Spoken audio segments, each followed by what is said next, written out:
How did you get over suicidal thoughts? Serious? I think it comes down to pinpointing what is triggering these thoughts. I've been there. I've had a few experiences in life that have, for lack of a better word, screwed me up for a long time. But knowing what my triggers were proved to be a big help. While it might not completely stop the thoughts, it might help reduce them. That's something that can at least let you focus more on what you want and enjoy more than subconsciously dealing with the suicidal or self-harm thoughts. Well, I'm a bipolar anxiety-prone, dyslexic, depressed old man. This causes me to procrastinate. I've put it off my whole life. Even when it was really bad. Now I'm so old and near the end of my string that it doesn't really matter anymore. Kinda worked itself out. Not trying to make little of it, just my story. Your mileage may differ. Listen to as many motivational self-help podcasts as you can. Or immerse yourself in a hobby or goal. I went a period of about 2 years in which I longed to take my life every single day. I could not do that to my loved ones, so I put up a mental hand every time the thought entered my mind and firmly said no, not allowing myself a moment's indulgence of the idea. Slowly the thought became less and less frequent until I did not have it at all anymore. When I was younger and more self-hating, I would tell myself, "What are you, a weak coward? Do you wanna just leave and let your loved ones clean up the mess you leave behind?" Now I'm on antidepressants and have a hecking cute puppet to take care of. I can't die unless it's diving in front of a car to save them. I also tell myself it's just a distortion of reality my depression is trying to trick me with. I didn't. I just acknowledged reality and the ugly nature of humanity. The philosophy is, live for now, and if something happens, I have the key to the door out. Perseverance, I guess, is the best way to put it. A family friend who had gone through this years ago told me that those thoughts, and the feeling of depression is a veil, and that every day you have to try, really try to see past the veil. It's hard and I'm nowhere done on my journey through any of this, but that's what has helped me the most. It's probably not very healthy, but I became infatuated with a woman. That infatuation gave me motivation to improve myself, and I eventually got out of my depression and she became my perfect dream GF. Seeked comfort with other people. It's easier for a girl, I guess, to just go up to a friend and ask for a big long hug. Girls are generally more comfortable doing these things with each other than guys are. Zoloft, there wasn't any other way. I always accepted that I had these thoughts and went on anyway despite them. Sometimes I'm sure I will do it and I just say tomorrow I'll do this and that and be over with it, but I could never bring myself to it. At any rate, I do not think this is a way of overcoming these kind of thoughts. My opinion is that the only real solution to stop thinking about death is to seek help, otherwise your life will always be at stake. Edit, to clarify, this is especially true if you too have chronic, long periods of time in which you only want to die and feel completely empty and hopeless. By reminding myself how much my parents would miss me. I didn't. They are still here and I might try to bring them to life soon. I never got over the thoughts, but I did make a checklist of things that need to happen before I can do it. That did seem to help a lot. Get busy, get distracted. Simply, very simply put, I got rid of most things affecting my life.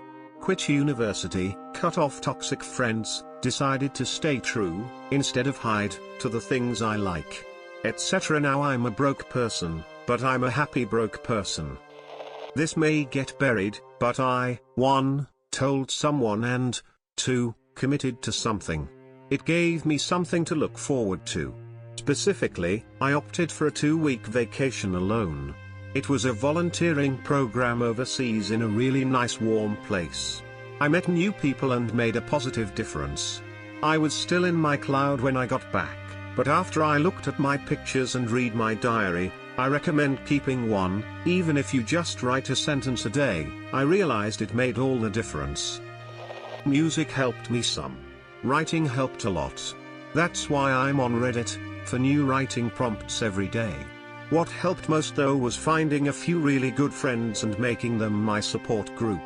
They all knew what I was going through and all cared enough that if I was about to do something they would get to me, no matter where we were, and they would sit with me until I felt okay again. I happened to read Chicken Noodle Soup for the Teenage Soul. I think we have all thought of that at one time in our lives. It's only human nature. I have personally thought of it. But I tell myself there are people in the world a lot worse off than me.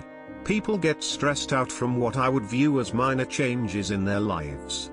Meanwhile I am here melting snow so I have something to drink and looking through the bare cupboards for something to eat. Spending yet another Christmas alone, birthdays etc., no employment or a vehicle to escape the dreaded wood chopping just to stay warm can wear a soul to dark places.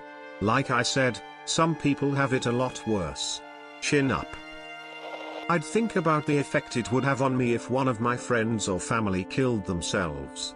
I told myself to keep trying, because if you don't there's no chance you get better. The option to back out of life is always there if you find it insurmountable. You can't undo suicide, but the option is always there if you continue to live. I just tell myself I can do it tomorrow every time the thought comes up. Just the thought that there is nothing after death terrifies me so much that while I may constantly think about crashing into a telephone pole on my daily commute, there is no way I'd actually do it. There would be a bang and then nothing for forever. Not much different than dying of old age, but at least this way I get 60 odd years to ham around and have the occasional good thing happen. Now excuse me while I go drink a fifth of rum to deal. I came to the conclusion that there's good chance that a reincarnation system like Buddhism's is true, and that suicide would therefore not necessarily end my problems, and may make things worse, whereas achieving liberation from the cycle of rebirth would.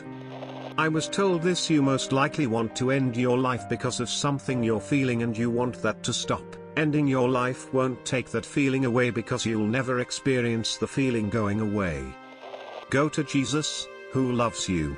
Message me or read a Bible, at www.bible.com. Therapy. I needed someone to guide me, but I also made a commitment to do the work even though at the time it felt silly and futile. I figured if it didn't work and I tried my best it was all going to end the same, so what was there to lose? Now I can't even understand why I would have ever considered killing myself. I'm happy. Really happy. I wouldn't want to be anyone but me. Wish this thread would have come up for me sooner. I just want to thank everyone for what they have to say about this. I just recently started going to therapy and get my life back on track. Sadly, because of what I've vocalized about my suicidal thoughts, I'll probably never be able to be with the person I love.